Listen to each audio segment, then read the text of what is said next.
Bunda-bunda, balik lagi dengan aku dan Mbak Sarah di persembahan untuk Bunda dengan tema kita lagi ngebahas BKR Academy. Nah, tadi kan udah nih awalannya ya, BKR itu apa, terus Mbak Sarah juga udah jelasin ya Mbak, perkenalan kita tentang BKR Academy ini. Nah, sekarang aku langsung aja lagi ngobrol-ngobrol sama Mbak Sarah ya. Kenapa sih Mbak kok bisa Mbak Sarah dan teman-teman ini berpikirnya sampai sejauh itu? Apa yang melatar belakanginya? Oke, makasih. Jadi kalau hulu hilir sih memang udah otomatis ya, ekosistem itu kan setiap kita sesuatu akan melibatkan apa saja. Memang kebetulan yang namanya kuliner itu pasti jangkauannya sangat luas. Urusan perut biasanya jadi luas. Dan nggak ada habisnya, nggak pernah mati gitu. Iya, kalau dari hulu tuh memang kita kan melibatkan, ya contohnya kayak bikin kue itu kan ada bahan baku, ya bahan baku tepung terigu, atau kalau misalnya nasi ya beras gitu kan, lalu sagu dan lain-lain. Itu otomatis dari hulunya ya bahan bakunya. Kemudian ada bumbu-bumbu, kemudian rempah-rempah, itu juga terlibat dalam kuliner. Terus untuk mesin pengolahnya juga, kita perlu mesin pengolah untuk bisa lebih cepat, apalagi sampai jualan ya. Bisa lebih cepat, produksi nggak hanya 1-2, bisa lebih dari 20-an gitu, itu harus perlu mesin-mesin pengolah, kemudian peralatan kerjanya untuk masak kayak oven, kompor yang tadi saya sebutkan, mixer, kemudian masih banyak lagi lah ya, terus sama mesin packaging ya, karena banyak kayak sekarang nih, maaf boleh contoh, boleh. Kayak gini kan perlu packaging. Nggak mungkin kita jual dalam keadaan yang basah-basah gitu. Ini perlu bagaimana cara mempackaging yang jauh lebih baik, lebih sehat. Nah itu kita melibatkan sekonsen itu sampai ke packagingnya pun. Dan kalau dari aspek hilir, kita juga kan bisa lihat Mbak, ada ojol, ojek online. Itu ngehits loh, si ojol itu gara-gara pandemik sebutan itu. Pesan makanan, Mas tolong ya, sangat terlibat. Aku aja bisa sehari pesan terus tuh sama mereka. Itu harus kita bisa pikirkan ya, aspek hilirnya untuk mereka. Lalu platformnya Mbak, platform untuk kita tempat jualannya ya. Lalu dan e-commerce juga kan, karena kita udah merambah bukan hanya di dapur saja, tapi kita harus promosikan melalui e-commerce seperti marketplace. Banyak beberapa marketplace yang ada yang digunakan oleh pebisnis kuliner bahkan pebisnis lain. Gitu, itu dari aspek hilir jelas kita pakai mereka, melibatkan mereka. Luar biasa. Aku masih amazed ya dengan ide yang baru, tapi seserius ini terus tak kayaknya ya Mbak ya. Coba bayangin Mbak, ada 275 orang di 275 juta orang di Indonesia melakukan bisnis ini dari hulu ke hilir yang berhubungan dengan kuliner. Ya, bagaimana laju perekonomian kita?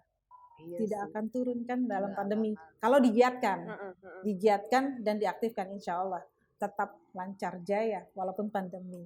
Iya, dan memang sepengetahuan saya semenjak pandemi ini justru bisnis kuliner tuh meroket ya, yang paling ada di atas, paling bertahan, paling luar biasa sih. Iya, betul. Ya, gitu ya Mbak ya. Nah, terus kalau kita ngomongin soal program-program nih Mbak yang ada di BKR, itu kan juga tersusun secara sistematis banget. Nah, gimana caranya Mbak Sarah meyakinkan para pelaku UMKM ini yang apa ya, terkadang cara berpikir mereka tuh simple, karena jualannya kan mereka bikinnya di rumah, jualannya juga dari rumah gitu. Gimana Mbak approach-nya ke mereka? Iya, memang sih kalau yang namanya bunda, ibu, mama, emak, iya benar, emaknya, gitu. Sebenarnya dia orangnya ribet tapi pengennya simple kan begitu ya maksudnya ya. Ibu-ibu pasti begitu ribet tapi pengennya simple. Jadi disitulah BKR Academy memang melihat posisi seorang ibu atau pebisnis kuliner apapun ya, baik laki perempuan, kita berikan yang kiat-kiat praktisnya. Jadi kiat-kiat praktis, kalimat itu adalah kalimat kita di awal jelas. Ini adalah kita edukasi secara praktis. Praktis berarti kita memang praktisi secara pebisnis, kita memang sebagai praktisi bisnis, semuanya memang tim kita semuanya adalah pelaku bisnis. Jadi kita tahu banget kendala para emak-emak ya. Gimana pengennya mendekatinya tuh udah paham banget ya. Udah tahu Nah, pasti. Jadi kita memberikannya semuanya serba praktis gitu. Jadi kalau nggak teori melulu ya Mbak ya. Kalau teori melulu kita edukasi, namanya pelatihan. Udah stres nih yang namanya pelatihan, apalagi sekarang pakai Zoom kan. Nggak ada seminar langsung ketemu atau apa nggak. Pakai Zoom. Ngelihat begini, dengerin. Poin 1, poin 2 udah pusing deh. Iya. Apalagi mama. Cepet ngantuk ya, betul. Dia lebih baik tinggal menggoreng lah. Tapi kalau ini kita memberikannya kiat praktis sesuai yang dikerjakan terjadi di lapangan, itu kita langsung informasikan sama mereka. Dan sampai sekarang pelatihan yang diberikan sama BKR ini online? Iya. Oh. Kan pandemi. Iya sih, benar makanya. Itu benar-benar online. Dulu ya, sebelum pandemi kan saya juga sering adakan seminar gitu ya. Sering talk show juga. Itu malah boring. Jadi jam 1 selesai jam 3 udah cut, selesai kan. Kalau ini seminar nih, ketemuan interaksi sama mama-mama gitu, sama komunitas perempuan, kita bicarakan gimana cara meningkatkan bisnis. Tapi di online malah lebih, Mbak. Kita jam 1 mulai, selesai jam 4. Itu bisa sampai mau maghrib. Apa nggak berhenti. Mungkin karena mereka nggak harus kemana-mana kali, Mbak? Iya, dan interaksi. Tanya. Di situ kita pelatihannya, Bu Sarah gimana ya caranya ini? Gitu kan. Ini saya kendala gini, itu kita langsung jawab secara praktis. Oh gitu. Gitu. Mbak, boleh nggak diceritain sedikit contoh pelatihan yang Mbak Sarah berikan kalau di online ke mama-mama tuh gimana? Mama-mama, tadi bunda-bunda, nggak apa-apa lah ya. Misalnya kalau di online itu, pertama itu kita kasih tahu cara pelatihannya, kita ada ini dulu ya, apa namanya, narasumber dulu biasa kita pancing. Misalnya narasumber saya deh. Narasumber saya menginformasikan bagaimana cara jualan secara digital online. Oh, okay. Karena mama-mama banyak yang gaptek, sorry setengah-setengahnya tuh gaptek gitu ya. Buka akun, lupa email. Saya, aku. Iya. Tutup. Ngaku terus. Lupa akun, mau buka IG bingung. Itu semuanya, aduh. Jangan suruh ingat password, tuh udah lewat.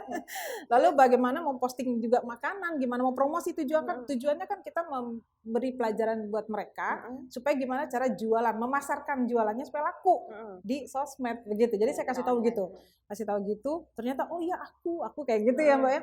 Akhirnya kita open Q&A ya, discussion, pasti nanya deh, Mbak Sarah saya mau jualan begini tapi produk saya gini, malu untuk difotonya ini gimana ya, kayak gitu pertanyaannya seperti itu. Atau Mbak Sarah saya jualan ini tapi harganya kok terlalu murah, sementara biaya bahan bakunya mahal, lalu penyimpanan bahan baku gimana. Itu konflik-konflik seperti itu memang realita terjadi di mereka, dan itu kita jawab secara praktis dan langsung diterapkan. Bahkan coba minggu depan ikut lagi acara, kan kita setiap minggu ya. Jadi dari situ kita cek juga bagaimana kelanjutan mereka untuk ada perkembangan dari pelatihan-pelatihan itu gitu ya Mbak ya. Oh sekarang udah jago-jago, udah pada pinter moto gitu kan. Iya loh. Saya ajarin gini, contoh satu pelatihan lagi.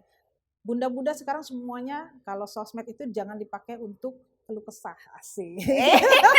Ada pesan-pesan juga ternyata. Iya benar sih Mbak, aku setuju. Jangan baper-baper, isinya adalah promo produk gitu. Jadi tentang curhat di diary aja gitu. Ya kayak gitu. Oh kayak gitu juga Mbak iniin juga ya, Mbak ajar. Iya, nanti yang ada orang baca curhatan ya, bukan ngeliatin promosi produknya, ya kan gitu. Oke, bunda-bunda, nggak terasa loh. Pertanyaan aku kayaknya banyak ya, tapi karena ngobrol kayaknya cepet ya Mbak ya?